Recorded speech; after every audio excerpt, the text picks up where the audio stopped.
स्वतः तुम्ही करणार? स्वतः करणार असेल तर टेंडर प्रोसिजर नसते. मग स्वतः मग तुम्ही ठेकेदार नेमताना निविदा काढायला नको, टेंडर प्रोसेस करायला? ठेकेदार त्याला नाही, ग्रामपंचायत मटेरियल सप्लाय करणार, मजुरी करणार. मग हा मटेरियल कोणी सप्लाय केला? ग्रामपंचायत. दाखवा आम्हाला, दाखवा कुठली ऑर्डर कोणाला दिला, दाखवा ना. तुम्ही मटेरियल सप्लाय केलंय म्हणताय ना, मग दाखवा कोणाकडून केला. एस्टिमेटच नाही त्यांनी काढलेले. नाही मटेरियल सप्लाय केलं सांगतायत ना. एस्टिमेट मध्ये लागणार ना, मटेरियल किती लागणार वगैरे, एस्टिमेट कशासाठी असतं. तुमची तर जबाबदारी काय सांगा, तुम्ही या खुर्चीत काय काम नसतं बसलेच सांगा. जर ग्रामपंचायत करणार असेल तर एस्टिमेट येतं. ग्रामपंचायत हे खड्डे बुजवायचं काम करणार असेल तर एस्टिमेट येतं. हो, एस्टिमेट द्यायलाच लागणार. मग कुठे एस्टिमेट दाखवा. एस्टिमेट द्या आम्हाला. एस्टिमेट मिळालं नाही ना. नाही, एस्टिमेट तुम्ही करायला पाहिजे. मी डायरेक्ट कामं कशी केलं. मी काय म्हणतोय, गणपती काही याच वर्षी येतात असं नाही, अचानक आले नाही. ते काय दरवर्षी तुम्ही काय म्हणतात, पाऊस होता, पाऊस पहिल्या दिवसापासून, गणपती आलेल्या पहिल्या दिवसापासून किती दिवस पाऊस होता सांगा मला. किती दिवस करायचेच नव्हते ना.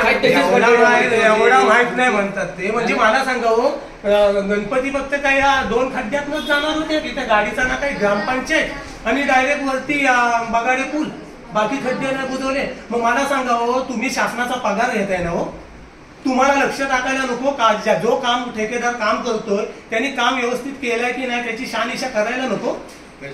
बाकी दुसऱ्या कोणी ठेकेदारानं काम केलं असतं तर इंजिनियरला बोलवलं असतात आणि त्याचं काम बरोबर आहे की नाही, व्यवस्थित आहे की नाही करायला सांगितलं असतात आणि मग त्याच्यामुळे सगळी पेमेंटची प्रोसिजर केला असतात ना. त्याचे तुम्ही सर्वे केलात ते सांगा मला, काम केलेल्याचं. त्याचा होणारच आहे की सर्वे. ऐका ना, मी एक प्रश्न विचारतोय त्याचा आधी उत्तर द्या. तुम्ही आधी पहिले याची पाहणी केलात काय? खड्डे कुठले कुठले बुजवले ते शहानिशा केलात काय? तुम्ही डायरेक्ट कसा काय ते कामाला सुरुवात करायला सांगितलीत? मग एक ते काम हा घाणेरडा, तिथं बघा कुठे रेती सिमेंट आहे काय? तुम्ही त्या फेरीबोटनी येत आहे ना, तुम्हाला तिथे पण दिसत नाही. तो याचा असेल ना, जिल्हा परिषदेचा रस्ता आहे ना. कुठला? तो जिल्हा परिषद. वरचा जिल्हा परिषद नाही काय रस्ता? ते काय असेल. मग तो जिल्हा परिषदच्या रस्त्याला खड्डे बुजवला सांगा मला. मग ग्रामपंचायतचे कुठे बुजवले ते दाखवा. तुम्हाला पुन्हा एकदा सांगतोय, जरा या ग्रामपंचायत मध्ये काम करताना व्यवस्थित डोळे उघडे ठेवून काम करत जा. एवढी काय जनता आंधळी नाही आता, समजला ना. तुम्ही असली चुकीची कामं करता म्हणून आम्हाला इथे येऊन आरडाओरडा करावा लागतोय.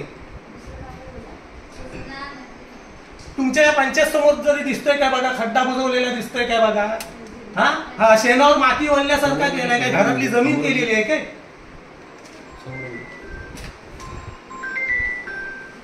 मग तुम्ही पगार कसला घेताय ते सांगा. या कामाचं पेमेंट सोडायचं नाही. ठीक आहे. तुम्हाला अजून एक लेटर देतो वाटल्यास, तो चांगला सनसनीतच देतो. मग तुम्ही म्हणजे मला तर तुम्ही. नमस्कार. सन 2024 रोजी सुरू होणाऱ्या गौरी गणपती सणानिमित्त दाभोळ ग्रामपंचायत हद्दीतील असणाऱ्या रस्त्यांवरती पडलेले खड्डे हे रेती आणि सिमेंटच्या माध्यमातून बुजवण्यात यावेत असा ग्रामपंचायतीचा ठराव झाला होता.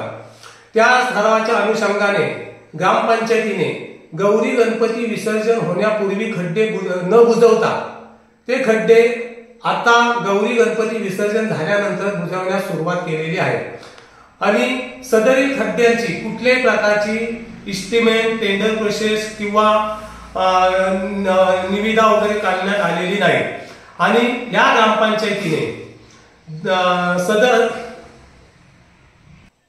दाभोळ ग्रामपंचायतीने खड्डे बुजवताना नियमात लायसन्स, ज्याच्याकडे लायसन्स असेल अशा ठेकेदारास त्यांनी तो कॉन्ट्रॅक्ट द्यायला हवा होता. परंतु या दाभोळ ग्रामपंचायतीने स्वतःच्या मनमानी कारभार करून एका मुजूर अशा गुंड्या सुर्वे या ठेकेदारास तो काम दिलेला आहे आणि या गुंड्या सुर्वेने दाभोळ ग्रामपंचायत हद्दीतील खड्डे न बुजवता त्याने जिल्हा परिषद रस्त्यावरील खड्डे बुजवलेले आहेत आणि ह्याची पाहणी करण्यासाठी दाभोळ येथील ग्रामस्थ पत्रकार श्री तेजस बोरगरे यांनी त्या विषयाची त्यांना विचारणा केली असताना या मुजूर गुंड्या सुर्वे ठेकेदाराने पत्रकार तेजस बोरगरे यांना अरेराईची भाषा केल्याने आम्ही दाभोळ येथील ग्रामस्थ पत्रकारांना उलट सुलट बोलल्याने मजूर गुंड्यासुद्धा ठेकेदाराचा जाहीर निषेध करतो. तसेच आम्ही हे ज्या ठेकेदाराने खड्डे बुजवलेले आहेत ते खड्डे निकृष्ट दर्जाचे असल्याने त्याच्यावरती व्यवस्थित रेती नाही, सिमेंट नाही किंवा पाण्याचा वापर नाही. हे खराब झाल्याने आम्ही आज दाभोळ येथील ग्रामस्थ रोहन तोडणकर, रोहन यादव, शशी राणे, मी स्वतः श्याम दाभोलकर, रमाकांत दाभोलकर, तसेच प्रमोद नरबेकर वगैरे असे ठराविक ग्रामस्थ ग्रामपंचायतीकडे तक्रार अर्ज दाखल करण्यासाठी गेलो होतो. परंतु आम्ही तक्रार अर्ज द्यायला गेलो हे पाहतात दाभोळ येथील सरपंच आम्हाला बघून तिथून आमचा तक्रारी अर्ज न घेता निघून गेल्या. आम्ही ग्रामपंचायतचे ग्रामसेवक कांबळे साहेब यांना सूचना दिली की साहेब आम्ही या दाभोळचे निकृष्ट खड्डे बुजवल्याबद्दल तक्रार अर्ज द्यायला आलो आहोत, तुम्ही सरपंचांना बोलवून घ्या, आम्हाला सरपंचांना तक्रार अर्ज द्यायचा आहे. परंतु ग्रामसेवकांनी सरपंचांना आवाज मारला असताना देखील सरपंच त्यांच्याही आवाजाला न जुमानता निघून गेल्या. शेवटी आम्ही ग्रामस्थांना तो अर्ज ग्रामसेवकांना अर्ज स्वीकारण्यास भाग पाडला आणि आमचे म्हणणे एकच आहे की हे जे खड्डे बुजवण्याचं काम दिलेलं आहे त्याचे जे ठेकेदारात पैसे अदा करणार आहेत हे कुठल्या फंडातून न करता ते आमच्या ग्रामस्थांच्या टॅक्स मधून पैसे त्याला अदा करणार आहेत.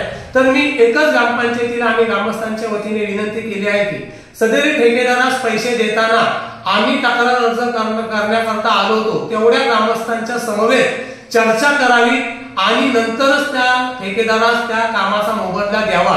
आणि जर का आमच्याजवळ चर्चा न करता ठेकेदारात जर का कामाचा मोबदला दिल्यास त्याची सर्वस्व जबाबदारी ग्रामपंचायतीवरती राहीलच. तसेच ग्रामपंचायतचे सरपंच आणि ग्राम विकास अधिकारी यांची देखील राहील. रत्नागिरी 24 न्यूज चॅनलला आताच सबस्क्राइब करा आणि शेअर करायला विसरू नका.